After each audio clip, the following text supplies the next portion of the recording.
For many, the Ferrari name conjures up images of screaming V12 engines, stunning Italian design, and a legacy built on speed, success, and exclusivity. But there's one Ferrari that nearly broke all those rules. The Ferrari Dino. Hated by purists, mocked by enthusiasts, and dismissed as not a real Ferrari, the Dino stands apart as an oddball in the brand's prestigious lineup. But why? Why was this beautiful machine met with so much disdain when it first hit the road? Stick around as we answer these questions and even discuss the story of an iconic Ferrari Dino that was buried in someone's backyard. Was it hated because it didn't carry the iconic prancing horse badge? Was it the small V6 engine? Or maybe, just maybe, people weren't ready for Ferrari to build something so different. But here's the twist. Over the years, the Dino has gone from being Ferrari's most hated car to one of its most beloved icons. So, buckle up as we take a deep dive into the misunderstood story of the Ferrari Dino, a car that represents everything Ferrari wasn't, and yet everything Ferrari became. To understand the Dino, you first need to understand the man it was named after, Alfredo Ferrari, better known as Dino. He was Enzo Ferrari's son and a bright engineering mind in his own right. Dino had a vision of a Ferrari that wasn't all about monstrous V12 engines, but one that could be lighter, more agile, and powered by a smaller V6. This wasn't just a passion project, it was his legacy. Sadly, Dino passed away at the young age of 24 due to muscular dystrophy, but not before laying the groundwork for what would become the Dino engine, Ferrari's first production V6. This was the engine that would go on to power the car that bore his name. But here's where things get complicated. The Dino was meant to be something different, and different it was.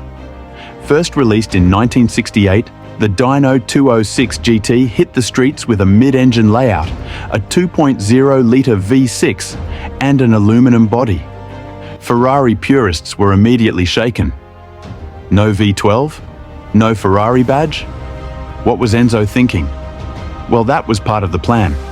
You see, Ferrari wanted to separate its V12-powered supercars from the smaller, lighter Dino brand, which explains why the prancing horse was nowhere to be found. Ferrari fanatics weren't happy. To them, the Dino felt like a betrayal, a diluted version of the real thing. But what they didn't understand was that the Dino wasn't meant to compete with Ferrari's top dogs. It was aimed at a different market, those who wanted the prestige of Ferrari, but in a more affordable, more agile package. And boy, was it agile. The Dino 206 GT was praised for its superb handling. Thanks to its mid-engine setup and lightweight design, it was far more nimble than its V12 siblings. It was a driver's car through and through, not built for brute power, but for balance and precision. And in 1969, the Dino evolved. Enter the Dino 246 GT. With the 246 GT, Ferrari swapped the aluminum body for steel and upped the engine to a 2.4-litre V6, pumping out around 195 horsepower. It wasn't the fastest Ferrari, but it was an engaging drive, designed for people who cared more about carving up back roads than breaking speed records. But that wasn't enough for the Ferrari faithful. The V6? Meh. No badge? Blasphemy.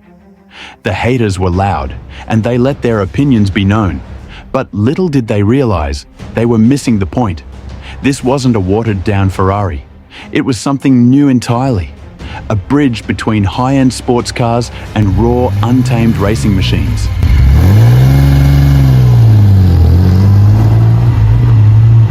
Fast forward to today, and the Dino's story has flipped completely.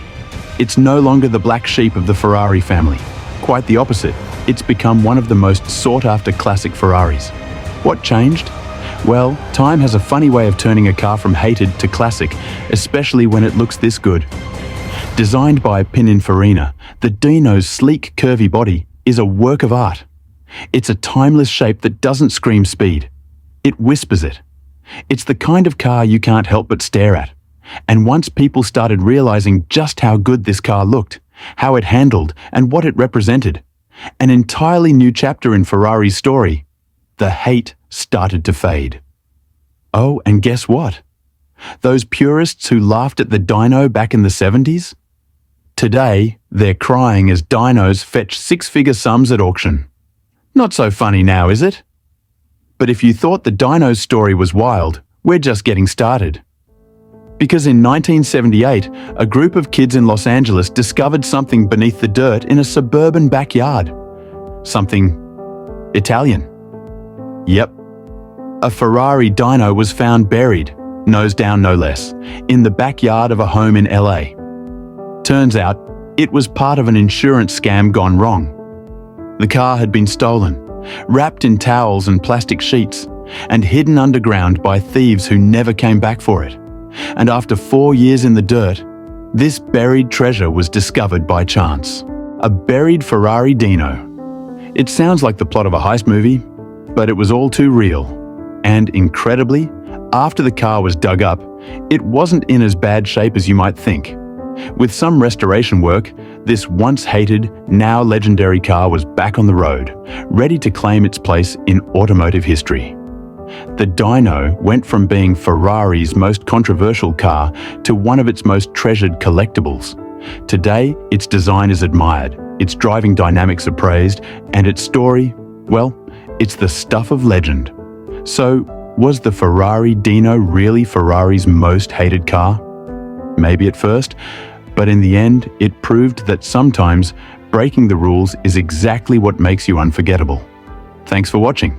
If you enjoyed this deep dive into the Ferrari Dino, don't forget to hit like, subscribe, and let us know in the comments. What other underappreciated cars do you think deserve a second look?